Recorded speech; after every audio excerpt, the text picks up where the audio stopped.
Olá pessoal, Éder Leal aqui, esse é o canal O Trader Sério. Vamos para mais um vídeo do meu diário de trade. Hoje um dia que o mini índice está bem lateral desde a abertura, ele ficou sem fazer grandes movimentos, aí um dia complicado dentro do meu operacional para poder achar boas oportunidades para operar. Já explico para vocês aí. Segunda-feira, 13 de outubro de 2025, e eu comecei o dia analisando aqui como último movimento de sexta-feira, uma região aqui que é um equilíbrio, que começou, né, que fez um topo, na verdade, lá na máxima da 69 de sexta, e a gente pode ver que ela foi bastante vezes tocada aqui, né? Na 69, 75, 76, 77, 85, podemos falar 94 também aqui confirmando, e o fundo, né, que é a mínima da 112, que na verdade é a mínima da sexta-feira, tá? Então eu acredito que isso aqui é uma boa região para equilíbrio, e eu começo analisando o dia assim, né? Esse range, apesar de eu ver aqui no último movimento vendedor que nós tivemos aqui na sexta-feira, ele depois equilibrou. Na minha opinião, fica bem claro esse equilíbrio pelo formato e principalmente pela mínima aqui da 12, confirmando o fundo, tá? Na abertura do dia de hoje, ele já abriu com gap, um grande gap. A gente pode ver aqui uma distância de 1.195 pontos, 1.200 pontos basicamente, do fechamento de sexta para a abertura de hoje, tá? Ele está aqui a uma distância de 460 pontos do topo do range anterior, bastante distante das médias móveis, então a gente pode observar que a média móvel de 9 e a de 20 estão bastante distantes dela. E ele deixa uma barra que não é muito legal, né? Não é uma barra muito bonita, podemos dizer assim, em características, né? Ele fechou aqui abaixo de 50% da própria barra, deixou uma grande sombra superior, um corpo que é relativamente pequeno para o tamanho da barra e numa região que está bastante esticada. Então, apesar de ser um gap, que eu chamo aqui que é gap de desequilíbrio, onde o preço ele já começa numa outra região, desequilibrando os preços, porém, a característica dessa barra não me mostra aí uma boa ideia de continuidade. Então, eu não quero comprar o fechamento da barra número 1 pensando que o mercado vai seguir aparecendo compradores acima. Eu prefiro esperar para ver continuidade aí a partir da barra 2, 3 e assim em diante. Quando aparece a barra número 2, uma barra aqui com muita sombra de novo, abaixo de 50% da própria barra de novo, corpo pequeno, então continuam as características de equilíbrio e agora nós temos duas barras aqui com essa característica. Isso aqui já começa a me sinalizar a possibilidade de ser um range de abertura, que é quando ele faz ali um equilíbrio na abertura do dia, e com isso a gente acaba desconsiderando tudo que tem anterior e vamos considerar apenas o movimento do dia, tá? Na barra 3, na minha opinião, já se confirma isso, uma barra interna, acaba formando aí um modo rompimento, que a barra 4 não se confirma, não sai do lugar, barra 5 também não. Agora nós temos característica muito clara aqui de um TTR, né?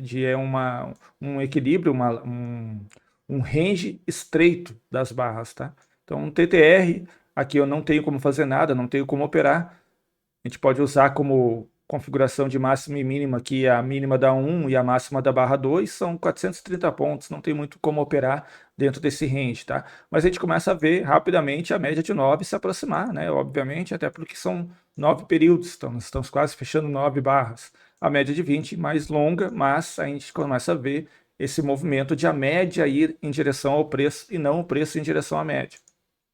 A barra 7 aí chegou a testar lá praticamente a máxima do dia, não chegou a fazer nova máxima, mas também ficou novamente uma barra ruim. A barra 8, a barra 9, uma tentativa de, quem sabe, um rompimento dessa região, né?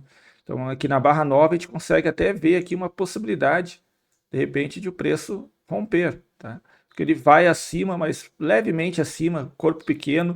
O que tem de interessante dessa barra é justamente o corpo ser maior e o fechamento da a barra estar fechando próximo da máxima. Isso me dá sinais aí de boa pressão compradora. Então eu consigo ver já inicialmente que nós temos aqui pressão compradora, ou seja, a gente não vê vendedores fechando barra abaixo aqui dessas regiões, a gente não consegue nem ver vendedores fechando abaixo de barra, de uma barra anterior.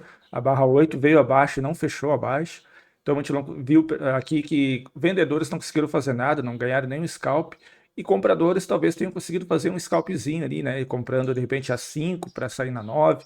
Então tá bem equilibrado o dia até aqui. Depois a gente vê a barra número 10 falhando aquela tentativa de rompimento. A barra número 11 fazendo um pouco mais alto. A 12 indo acima e falhando, deixando sombra. A 13 vindo aqui um pouco mais abaixo. A primeira vez que aparecem vendedores fechando abaixo de barra. E quem sabe a primeira vez que nós estamos vendo vendedores ganhando alguma coisa em scalp, né? Quem vendeu a 12 provavelmente conseguiu sair no 1 para 1. Isso começa a me dar características maiores de equilíbrio, me confirma a informação de equilíbrio. E aqui eu poderia começar a pensar em comprar aqui ou em baixo ou vender alto, né? Principalmente vender alto, porque baixo quase não está indo. Aqui nós temos quase 700 pontos, né? Eu não gosto muito de operar esse tipo de range que é muito estreito. Então eu prefiro não fazer nada e fico só observando. Até que a barra número 17, na minha opinião, é uma tentativa de rompimento. Se eu colocar aqui, ó, essa marcação de topo, na minha opinião, pela característica que eu estou vendo de pressão compradora, vendedores não conseguem vir aqui abaixo, vendedores não conseguem testar a mínima do dia. Aqui uma sequência da barra 15, 16 e 17 compradora, 17 fechando próximo da máxima. Eu penso em desconsiderar essa sombra que eu estou vendo aqui na barra 12 e quero entrar comprando o fechamento da barra número 17. Quando fecha a 17, eu esperei descer um pouquinho ela aqui e comprei, tá? Comprei aqui com 10 contratos, a minha ideia era sair aqui num alvo de 260 pontos, o meu stop estava em algo em torno de 340, um pouco abaixo de 17. O que eu estava projetando? 1 para 1 desse range, que daria ali um pouco antes da máxima de sexta-feira. Eu sei que a máxima e mínima elas servem como magneto, então se o preço fosse deslocar para cima, provavelmente ele iria ir rapidamente até o meu alvo, né? Então eu poderia até, quem sabe, esticar o meu alvo até ali o 142, 638. Eu ia ver o comportamento do mercado caso realizasse isso aí. Mas, infelizmente, a partir da barra número 18, a gente começa a ver uma sequência de barras vendedoras. A barra 19 é uma inside, então ele já tira aquela força compradora que eu estava esperando, mas não inviabiliza a minha tentativa de levar o preço mais acima. Eu continuo vendo o mercado se deslocando, fazendo fundos mais altos, que é baseado nisso que eu estou entrando nesse trade, baseado em pressão compradora. Tá?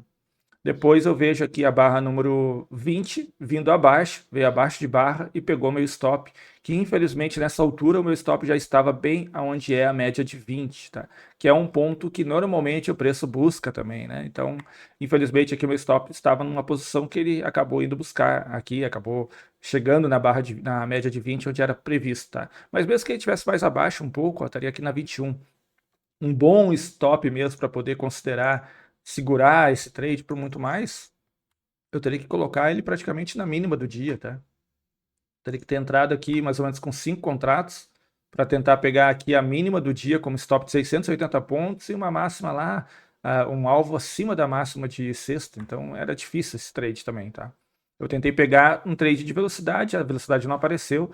Quando ele fez esse triângulo aqui, ó, da barra interna, eu esperava que ainda existia possibilidade boa de o preço vir acima e romper para cima, mas ele acabou rompendo para baixo e eu saí estopado. Range de abertura, eu geralmente gosto de operar rompimentos. Eu sei que o mercado fica equilibrado por um tempo, eu espero ele romper, né, fazer um desequilíbrio muito forte para um dos lados e tento operar isso. Era isso que eu estava procurando aqui quando eu comprei a barra número 17. Quando ele falhou, normalmente range de abertura, quando falha um rompimento para um lado, ele acaba rompendo para o outro, quando existe força no mercado. Então aqui na barra 21 já fiquei até esperando que pudesse vir fazer isso, tá? Mas acabou não acontecendo, ele ficou dentro do equilíbrio por mais um tempo, e isso ele está se formando até agora, tá? Veja que passou várias barras e o mercado segue dentro desse range. Não dá grandes sinais de mudança. A única diferença que eu consigo ver, né, que ainda continua sendo a inércia do mercado, é que a pressão compradora segue. Ó. Aqui a 21 fez um fundo mais baixo que a 29. A 29 foi um fundo mais alto. A 38 foi um fundo mais alto. Então o mercado, bem ou mal, está formando aqui algum tipo de triângulo. Tá? Então se a gente marcar aqui, ó, essas regiões, a gente acaba vendo aqui algum tipo de triângulo. Tá? Então o mercado está se contraindo, está aqui fazendo cada vez um movimento menor, gerando aí uma pressão e de repente em breve ele vai romper, ele vai gerar um desequilíbrio muito forte para um dos lados. É isso que eu estou esperando. Se caso aparecer essa oportunidade, eu ainda vou operar no dia de hoje. Caso contrário, eu encerro meu dia por aqui. Beleza? Então vamos ver aqui meu relatório de performance do dia de hoje. Vou colocar aqui, ó, dia de hoje. Na conta simuladora eu não tenho nada. E na conta 144, que eu mostro todos os dias para vocês, essa conta aqui, por enquanto, até o momento, está em R$ 686 de prejuízo do dia de hoje, tá? 340 pontos que eu levei de stop, O máximo de exposição positiva que eu fiquei nesse trade foi 30 pontos, tá? Cheguei a ficar aí um pouco mais de 10 minutos dentro dessa operação e infelizmente ele acabou dando loss, tá? Uma única operação e aqui o gráfico de patrimônio, certo? O meu R do dia de hoje é dessa semana, né? R$ 680, o meu risco por operação. E aí, claro, com os custos da operação, acabou ficando 686. Certo, pessoal? Diga nos comentários como foi seu dia de hoje. Espero que você tenha conseguido aí fazer alguma coisa interessante no dia de hoje. No mínimo, ficar protegido. Quem operou outros ativos provavelmente teve melhores oportunidades de quem ficou apenas no índice, tá?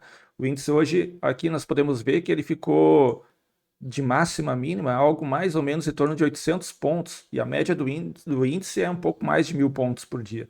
Então eu acho ainda que ele vai fazer algum tipo de rompimento, mas por enquanto não aconteceu nada, certo? Então não esqueça de deixar aqui nos comentários como foi seu dia de hoje. Se você gosta desse tipo de conteúdo, deixa um like também para poder ajudar meu canal a crescer um pouco mais. E se você não é inscrito no canal, se inscreva para acompanhar diariamente os vídeos que eu faço sobre day trade, beleza? Fique aí com as operações aceleradas e até o próximo vídeo.